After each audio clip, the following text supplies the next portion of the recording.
Hey everyone, this is Carolyn Hennesy, your host for Animal Magnetism. Once again, be a little patient. Sometimes the camera works a little shaky, sometimes the sound is a little low. So just turn that volume up and have a great time. Thanks. From here onto the cues that you were just in. These animals are the most critical. They have just come in. They have come in. They've all come in within the last 3 days. So the animals that we saw having the blood drawn with the feeding tubes, they came out of here. They're a part of this, one of these two, yes. They are recently went to the hospital. Look at them over here. And then as they get stronger, as they start to eat, and as they meet certain criteria, they can move up to the higher, stronger cues with animals that are feeding on the. They're all tagged. Are those tags going to remain on? Yes. Yeah, so those are National Marine Fisheries Service tags, so each animal needs to have one before they return to the wild. The tag is specific to that animal and to Seaworld. So let's say this animal, the sea lion, swims up to San Francisco and it gets rescued by a rescue team up there. They can look at that tag and see that that animal was in rehabilitation at Seaworld, call us, see what was going on with the animal, what was in-house with us, is it suffering from the same or a different ailment, and vice versa. They also have National Marine Fisheries tags. So those tags are going to stay on those sea lions? Yeah. One of the coolest things is just last year we rescued a sub-adult sea lion, so he's probably 7 or 8 years old, and he had a tag on him. And he had a fisheries interaction. We get him back here. It was an animal we had rescued. Oh, I'm going to cry. Go ahead. You know what? Do you have any idea how many times I cry on my show? Oh, good. I am known as the crier. That's all. In fact, I'm surprised I haven't cried yet. Yeah, it's the music, it's the moment. You know what? Do it. Yeah. Because it is so important for me to let the world at large know, especially those who fly the, I'm very, who fly the activist banner. Yeah. Understand that it's a 180-degree opposite from where they want everyone else to think about you guys. You're uncaring. It's in cages. No. You're here because you care. This is your passion. This is your passion. Well, I'm here because I wanted to work with the Belgian vet, but... Well, you know what? Yeah. I'm taking a look at him and I kind of understand. Yeah. I kind of understand what's going on here. But we rescued that animal as a pup, so he was this big when we rescued him the first time, returned him to the wild.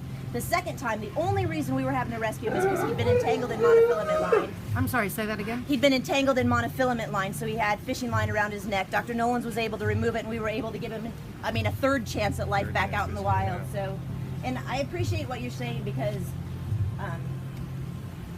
look, that one over there seems very emaciated, just sort of the one that's got his little nose up. I see when he sort of bent his head over, you see the bone structure. But these are all getting a second chance and will be released. Yeah. Oh, there's one over there that's got a cut. Got a gash. So there's no smoking gun really on yet this year on what is causing these high numbers of pups that are coming in. They're all emaciated. For sure, that's the one common denominator. They're just thin. They do then get a number of secondary problems. They get diarrheas, they get pneumonias. Some of them have had a hepatitis, liver infection, but there's not one clinical syndrome that really has been the same across all of them. So quite possibly these pups are just not finding the food fish this year. And 2 years ago we had a similar situation where it was never proven with hard science, but the leading hypothesis was that the food fish had actually shifted. Food fish had moved off further offshore. Well, it's interesting because I was reading an article yesterday about the world oceans and that they have, I've read this article, they've taken data from a number of sources and that this data has existed in various other places, but it's never been collated and synthesized in this way, and that we're on the precipice of massive extinction in the oceans. But we've still got a chance if we get smart and we start turning the tide, no pun intended. But that fish that were once found off the coast of Virginia are now found off the coast of New Jersey. Yeah. And a lot of times conservationists are mistaken for pessimists because what was always pointing out was wrong. But there are so many nice examples, even right here. Give us some. Give us some. Or Guadalupe fur seal. Guadalupe fur seal. Going from extinct to 10,000. The California condor. Well, in the California sea lion, their population is thriving. When I go home to Belgium, I now see frogs, foxes. The rivers that used to smell when I was driving across when I go to school, fishing. People actually are fishing. Really? Yeah. See, it's interesting because as Gray Stafford told me once many years ago, you have three choices. You can, because there's so much that we are doing that is so harmful to this planet.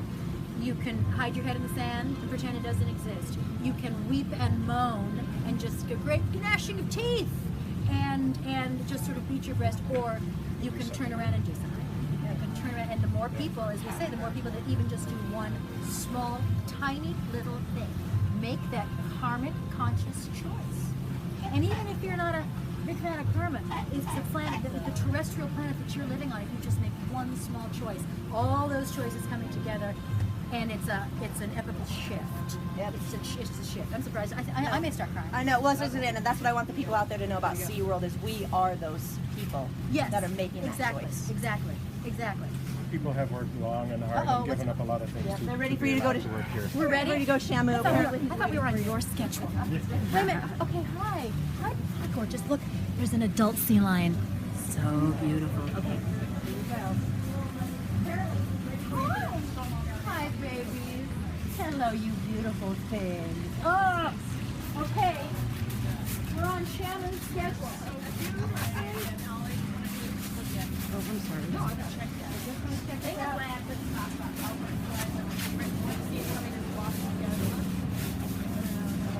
Very, very brief 2-minute interview with Jody.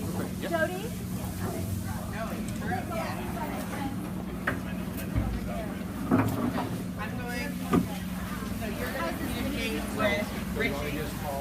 You're blown. You want to get. You're very. Yeah. We're going up the ocean side and working our way down. We can go over here. Or we could even start down and go up to an ocean side or I want. I think Richie's done. First of all, I want to do a television show. That's number one. Okay, we'll do that. But I want perfect.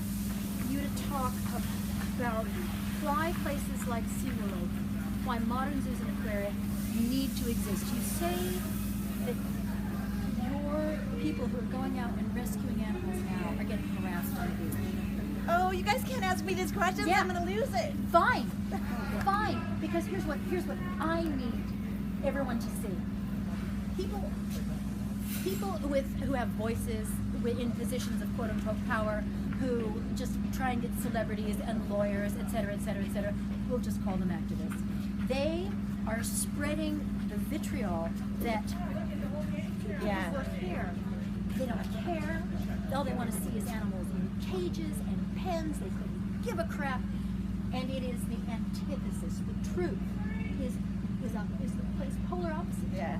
So I'm gonna take a big breath and try and get this out. You know what? You do whatever you need to do. The people I work with are my heroes. Mine too. Absolutely. Woo! Now I owe Dave a beer. No, I'm just kidding. I'll buy you a beer, Dave. The people I work with every day are my absolute heroes, and this is what I want people to know because we are. Woo, you do it.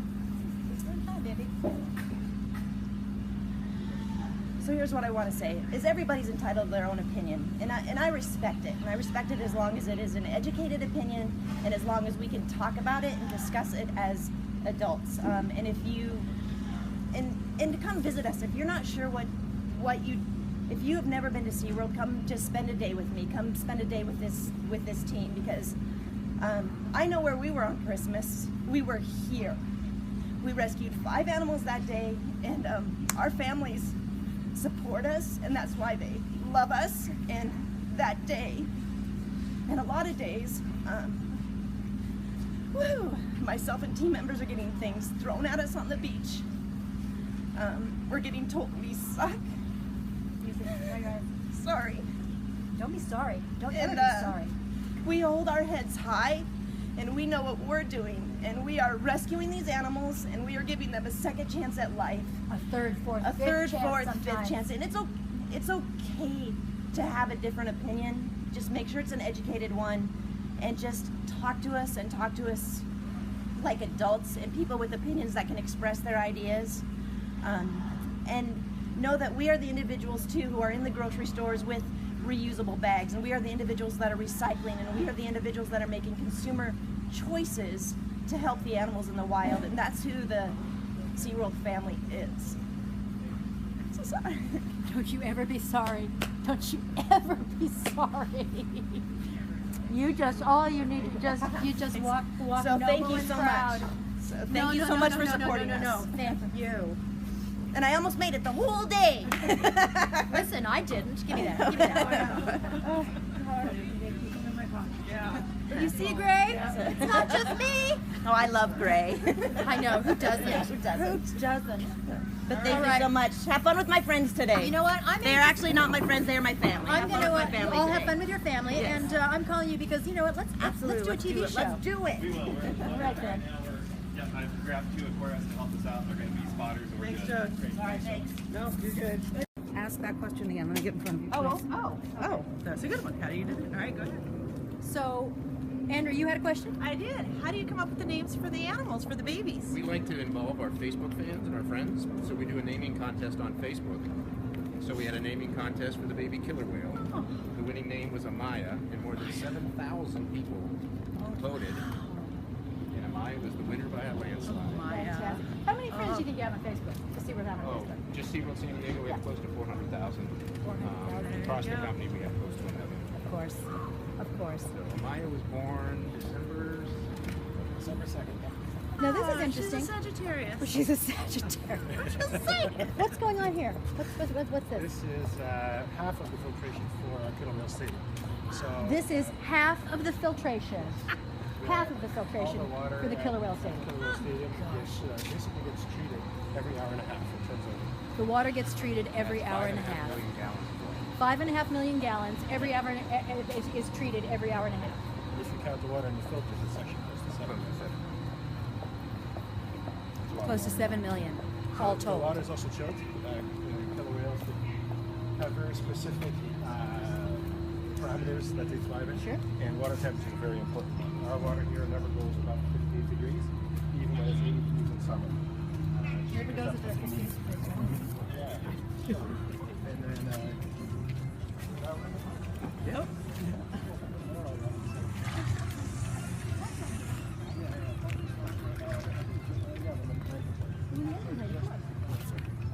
And what a beautiful way to open a card.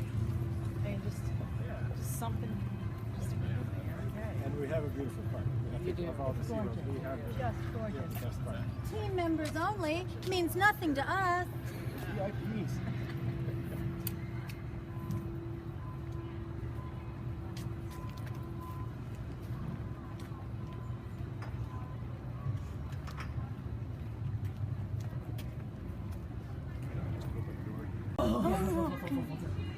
What's that? Oh, okay. We're gonna have our fountain. Okay. So I have to make sure. I have to make sure stay on this the- does not Yeah, get stay wet. on the right side of the path, so you should be okay. Okay.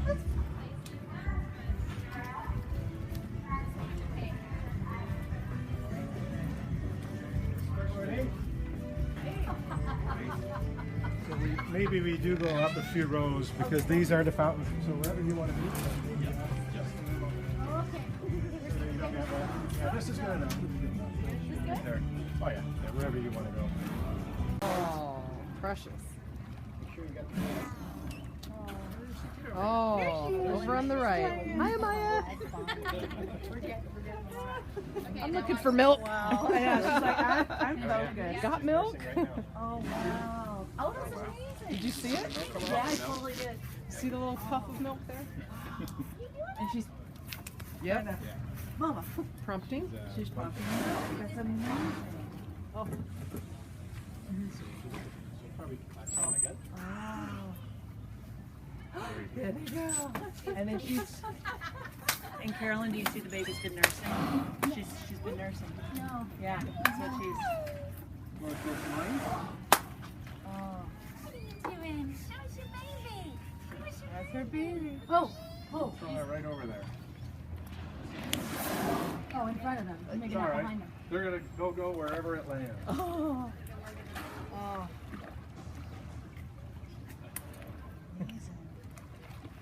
Andrea, Yes, come ma'am. on, baby. Come down here.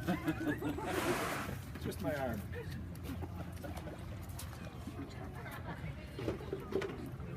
So this is an example of one of the things we've conditioned them or trained them to like is ice cubes, and all of these whales love There ice you go. cubes. You can have those last two. Oh, that was really fast.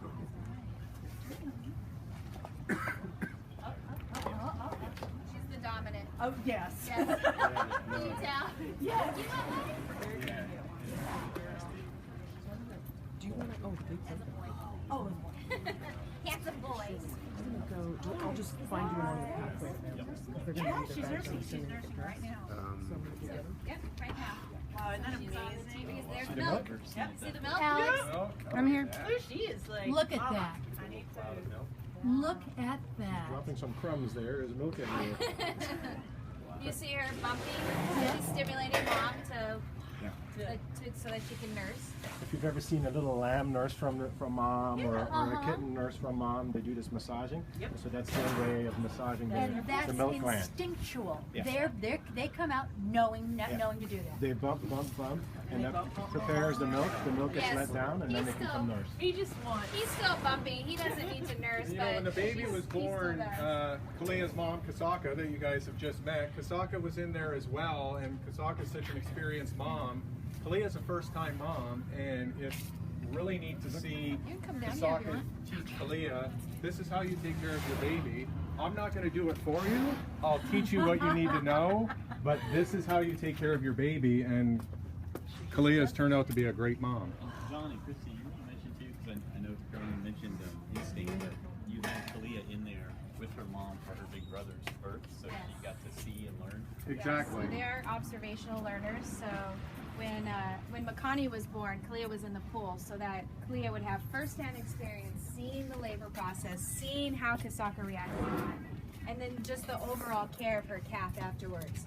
So we believe that that's really important, and something that is pretty new, us learning with having 7 successful births here, is that it is important for younger females to be in with an experienced female to understand how it is to care for a calf. And when the baby was born, most people don't know this, it was actually Kasaka that brought the calf to the surface for its first breath. The grandmother. So, the grandmother. Instinctually, Kalia should have brought her calf to the surface, but she just delivered a calf. Who knows what was going on with her? But it was Kasaka who brought the calf up, and that is the most important thing. Once they're born, they need to come to the surface to take that first breath. Very, very critical, and it was the grandmother who did all that. So You guys just saw Makani, who's going to be 2 on Valentine's Day. You see the exact same behavior with Makani. Now he is nursing less and less as he But gets he's older. 2 He'll and be- he's still nursing. He'll be Yes. 2 on February 14th. He may nurse till he's 3. He may stop in a couple of weeks. It's all really dependent on him and mom. Again, Kasaka's a very experienced mom. He's eating almost 40 pounds of fish a day. So again, as he starts eating more fish, his nursing will decrease. Kasaka is essentially feeding for 2 right now because she still is nursing Makani, but you see the exact same behavior The bumping. with him and her. And The his bumping. birthday's on February 14th, so just around the corner. He's a Valentine's Day baby. yes, he is. This is extraordinary. Just extraordinary. Are we gonna go get wet? Thing for with drought-ridden California, so we're converting our bathrooms to use saltwater. Are they available yet? No, this one's going to be open. You want to use one? There's lots of room with that. Okay. Well, if it looks like we were having fun, we were. I wish everyone could experience a behind-the-scenes tour of SeaWorld. But don't forget, if you can't actually get there, we've got more episodes coming up on animal magnetism. So join us again in 2 weeks, because we probe even further into the inner workings of the orca whale, the penguin, the dolphin. Join us then.